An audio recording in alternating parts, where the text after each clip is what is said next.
මගේ සුදුබුදු අම්මේ උපදින මතු භවයෙත් නුඹ මගේම අම්ම වෙලා උපදින්න කියලා ඔය ආයෙමත් ඉල්ලන්නේ.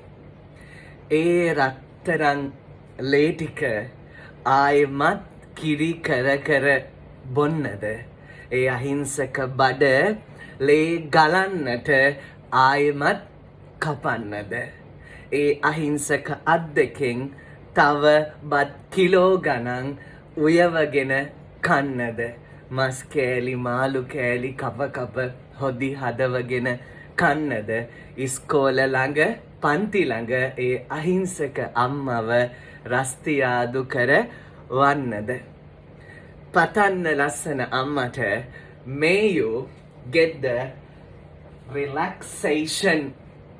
ජීවත් වෙන අම්මට ප්‍රාර්ථනා කරන්න. ජීවත් වෙන අම්ම හොයන්නෙත් සැනසුම. ඔබලගේ නැති සුදු බුදු අම්ම හොයන්නෙත් සැනසුම. මගේ රත්තරන් අම්මට නිර්වාණය හැමදාමත් ලැබෙන්න කියලා ප්‍රාර්ථනා කරන්න. As you fed the red blood turning into white milk, the relaxation is not much enough.